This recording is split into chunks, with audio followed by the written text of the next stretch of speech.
boa tarde. Estamos dando continuidade ao nosso curso. Estamos no módulo 3, Gêneros Literários do Antigo Testamento. E nós vamos para a nossa segunda aula, Lei. Nesse módulo, nós vamos estudar como interpretar a lei, por que a lei foi necessária para o povo de Israel. Então aqui eu já vou abrir lendo o comentário que eu coloquei, tá? No e-book também disponível para vocês.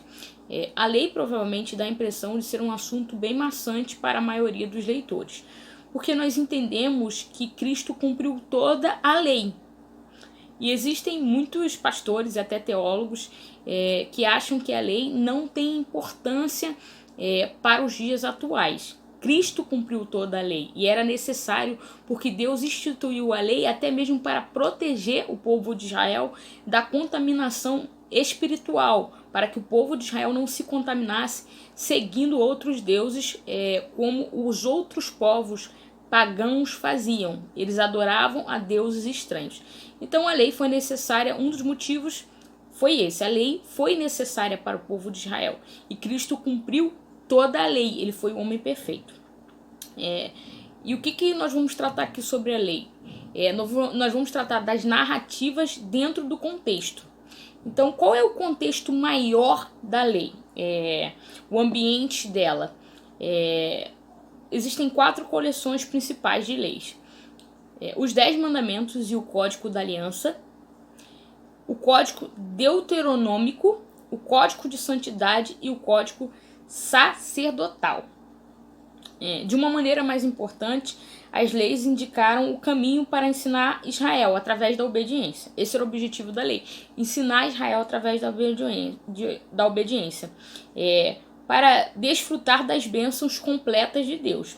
E também para restaurar o seu relacionamento com Deus no momento em que a desobediência desgastasse esse relacionamento.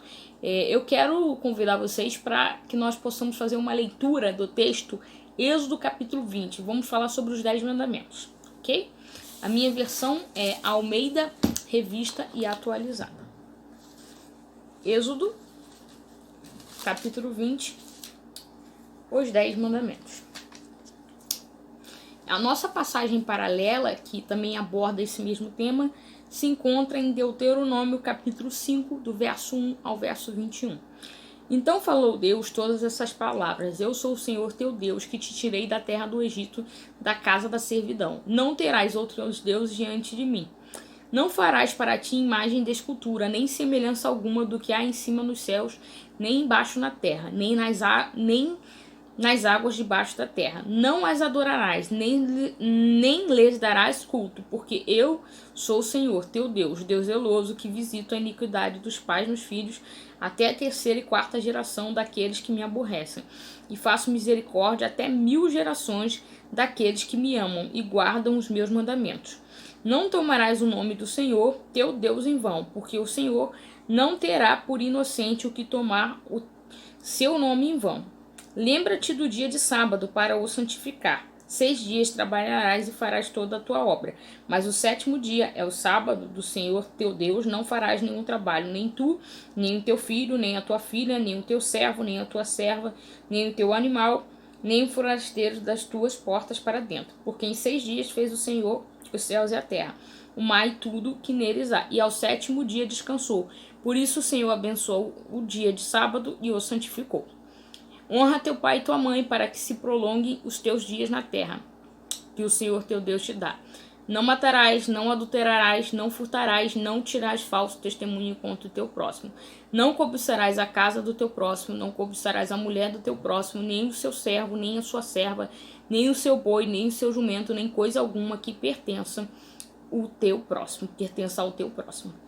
Então aqui Deus estipula a lei para proteger o povo de Israel. São princípios, a lei é composta por princípios divinos. Deus ali está protegendo o povo. Por que é necessário descansar? Porque o nosso corpo é uma máquina, nós precisamos descansar. Na verdade, Deus usou esse princípio do descanso para nos ensinar. Deus é espírito, ele não precisava descansar, mas nós somos seres humanos.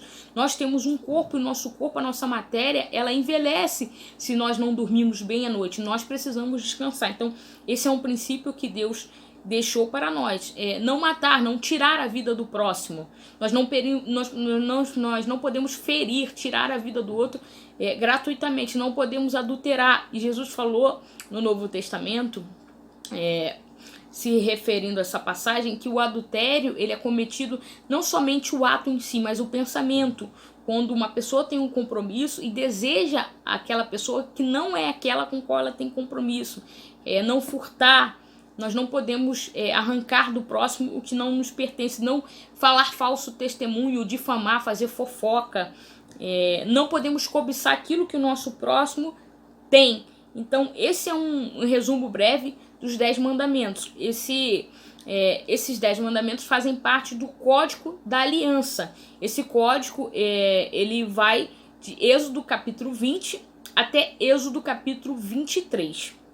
Eu quero dar um outro exemplo para os irmãos que se encontra em Êxodo ainda, capítulo 21, o verso 12, do verso 12 até o verso 25.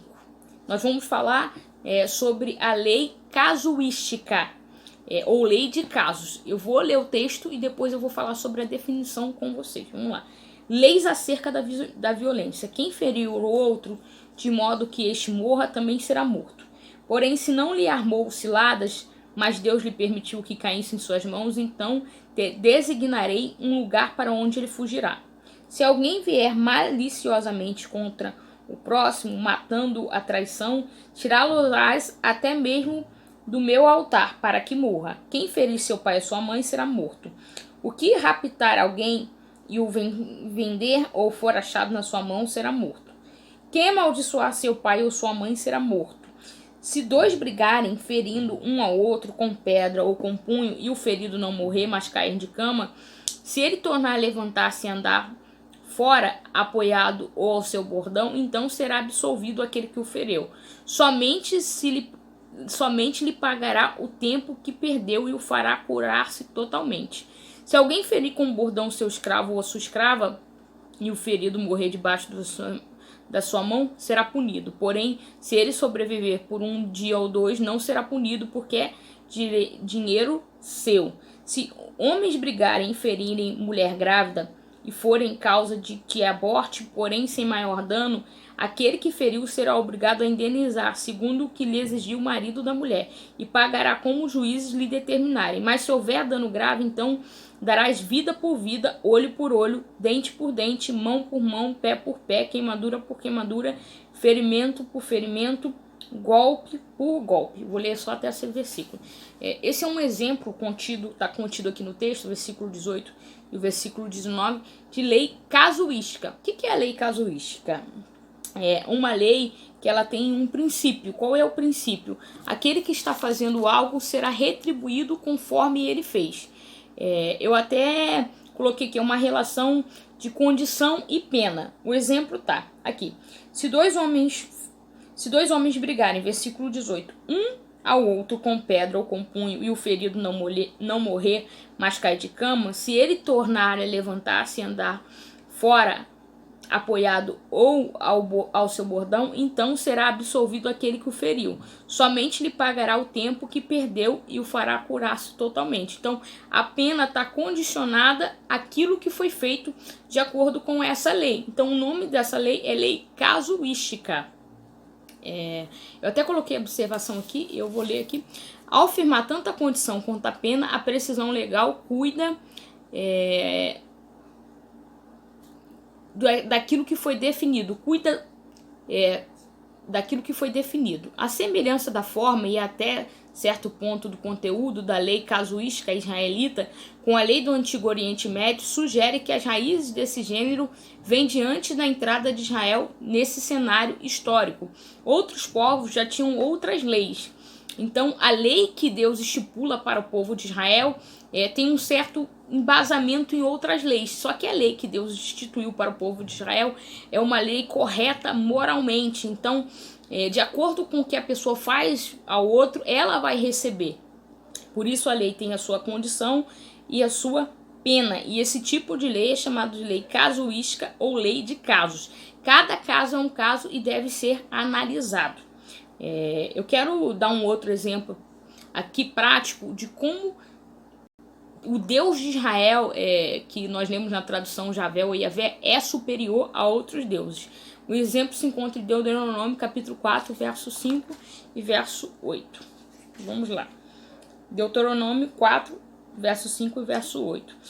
O texto aqui, Moisés exorta o povo à obediência. Eu vou ler o 4 e 5, mas eu vou ler o contexto também, após essa leitura inicial. Porém, vós que permaneceste fiéis ao Senhor vosso Deus, todos hoje estáis vivos. Eis que vos tenho ensinado estatutos e juízo, como me mandou o Senhor, meu Deus, para que assim façais no meio da terra que a passais a possuir. Então, os povos estranhos veriam a glória de Deus através do povo de Israel. É isso que Moisés está dizendo. A superioridade do povo, do Deus de Israel. Porque o Deus de Israel está ali abençoando o seu povo. Eu vou ler aqui o versículo 6 e o 7. Guardai-vos, pois, e cumpri-os, porque isto será a vossa sabedoria e o vosso entendimento perante os olhos dos povos que, ouvindo todos esses estatutos, dirão: certamente este grande povo é gente sábia e inteligente, porque eles estão obedecendo ao Senhor. Pois que grande nação há que tenha deuses tão chegados a si mesmo como o Senhor nosso Deus, todas as vezes que os invocamos. Então aqui é uma pergunta que a resposta está nela mesma, uma pergunta retórica. Qual outro povo que serve a outros deuses, que esses deuses se relacionam de forma tão profunda com o seu povo? Nenhum outro povo tem esse acesso ao Deus que ele profere servir, somente o Deus de Israel. Mas aqui eu vou ler do versículo 1 até o versículo 9, para a gente entender aqui o contexto. O título aqui, epígrafe, é Moisés exorta o povo à obediência. Agora, pois, ó Israel, ouve os estatutos e os juízos que eu vos ensino para os cumprirdes, para que vivais e entreis e possuais a terra que o Senhor, Deus de vossos pais, vos dá. Nada acrescentareis à palavra que vos mando, nem diminuireis dela, para que guardais os mandamentos do Senhor vosso Deus que eu vos mando. Os vossos olhos virão o que o Senhor fez por causa de Baal-Peor, pois a todo homem que seguiu a Baal-Peor, o Senhor vosso Deus consumiu do vosso meio. Porém, vós que permaneceste fiéis ao Senhor vosso Deus, hoje estáis vivos. Eis que vos tenho ensinado estatutos e juízos como me mandou o Senhor, meu Deus, para que assim façais no meio da terra que passais a possuir. Guardai-os, pois, e cumpri-os, porque isto será a vossa sabedoria e o vosso entendimento perante os olhos dos povos que, ouvindo todos esses estatutos, dirão: certamente este grande povo é gente sábia e inteligente. Pois que grande nação há que tenha deuses tão chegados a si como o Senhor nosso Deus, todas as vezes que o invocamos. E que grande nação há que tenha estatutos e juízos tão justos como toda esta lei que eu vos proponho hoje. Então somente guarda-te a ti mesmo e guarda bem a tua alma, que não te esqueças daquelas coisas que os teus olhos têm visto, e que não apartem do teu coração todos os dias da tua vida, e as farás saber a teus filhos e aos filhos de teus filhos. Então, os outros povos vão conhecer o Deus verdadeiro através do testemunho do povo de Israel. É isso que está sendo colocado aqui. Então, o objetivo da lei era manter o relacionamento do Deus verdadeiro com o seu povo, o Deus de Israel, o Deus que nós conhecemos e servimos. Ele deseja se relacionar com o seu povo, e por isso também no Novo Testamento ele envia Jesus para cumprir toda a lei e para nos permitir a salvação, para nos conceder a salvação, porque a salvação não é por mérito, é por graça. Então, guarde essa palavra, aplique essa palavra. Qualquer dúvida, deixa nos comentários. E nós vamos dar continuidade a esse estudo sobre a lei nos próximos vídeos.